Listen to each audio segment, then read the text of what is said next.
Hey guys, Mommy's Crafty side again, and I thought I'd bring you something a little bit different.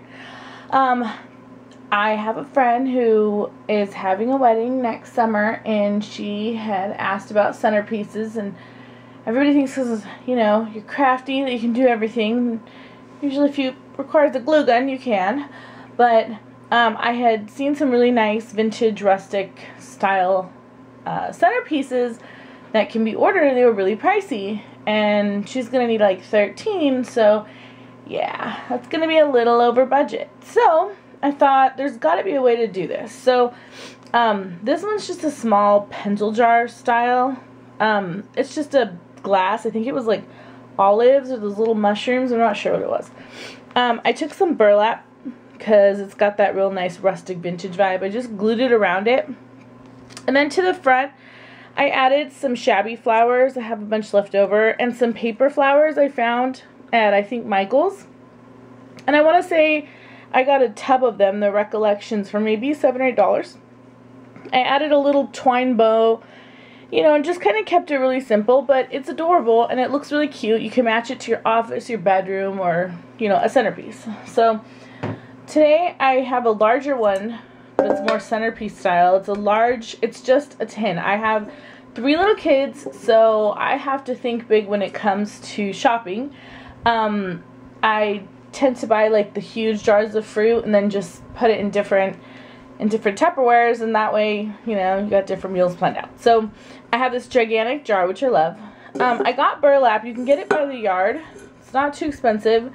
And it's just plain burlap. It's nothing really special. All I did was I measured about how wide my jar was, and then I just kind of turned around and did that way. So the first thing you're going to do is you're going to find the back of your jar. Every metal jar has like a seam on it, so you want to find that, or like for me, I'm going to use this spot right here because it's really ugly.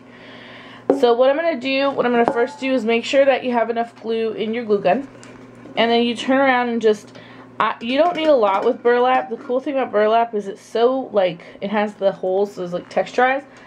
So you don't really have to do a lot. So I just put a stripe of glue to kind of hold it down, and then I just put my burlap right over it, over the stripe of glue. And then you just kind of gently have to push it down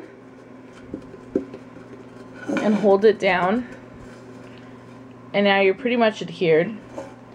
Then what I like to do is put the stripes at the tops and the bottom. That way if you do make a mess, nobody can see.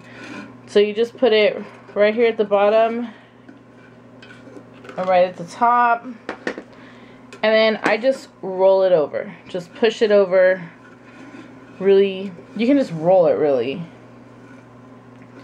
And then just as you roll it, make sure you push it so that the glue actually adheres to it. Because burlap is such a crazy texture, it tends to stay really well, so that's a plus. And then you just keep doing that all the way around. So that'll set your base for your burlap. Okay, and again, just kind of roll it around and do like that.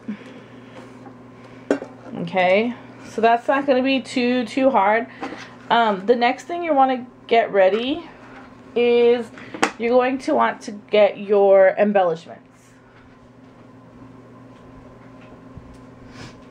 So I had to run and grab glue sticks really quick because of course I didn't even fill up enough. So you want to get embellishments. You can use anything. Like I said, I use Shabby Flowers, but you can use gems.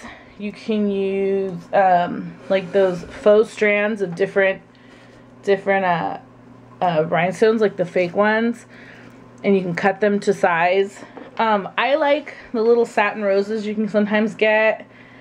They're kind of wedding style, but they're really cute and they go really good with, they kind of like throw it for a loop because nobody's really expecting it to look all fancy with burlap. So it's kind of nice. It adds a different texture. Now, as we finish up covering this, what I do to close it is I make sure I put all of that right there. I just kind of overlap it. I like to overlap it so it has a little bit, you know, a little bit more that is kind of going over. And then you just want to push it over really good. Make sure to get it really tight as you can, and then just kind of push it really good. And then what I do is where I'm going to cut off, you can kind of tell, okay, that's the spot that everything, like, it ends. So you're going to want to cut that.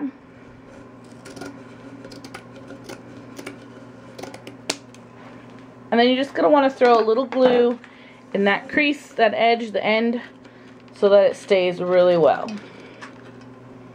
Okay, you just want to make sure you get that really good. So now you've got this really cool rustic covered tin. So any excess, the nice thing about burlap is any excess you can kind of just cut off by just going around.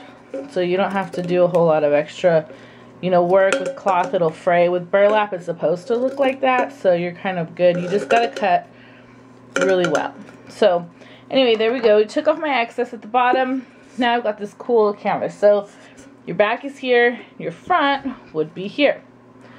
The next thing you're going to want to do is get your flowers or whatever you've got going on here. For me, I kind of want to give it a little bit of a gemmy look, just simply because, you know, it is a wedding look. So what I'm going to do is I'm going to take one of these long strands, and I'm just going to cut off.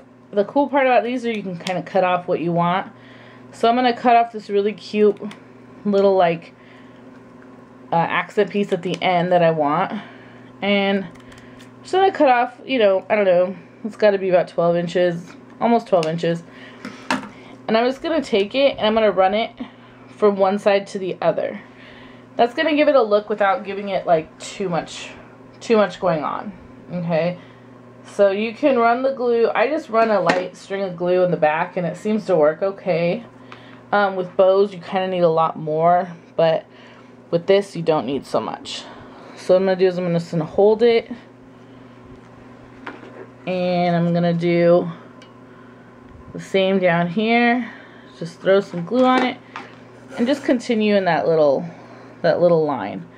So it's going to give it a little bit of fancy without getting crazy fancy, because, you know, it's still that antique look. I just want to give it that kind of like a little bit of shimmer for the wedding, for a wedding look. So okay, so now I've got this down. Now what I want to do, this is still my center, is I'm going to take my Shabby Flowers. Now a lot of people not really sure how to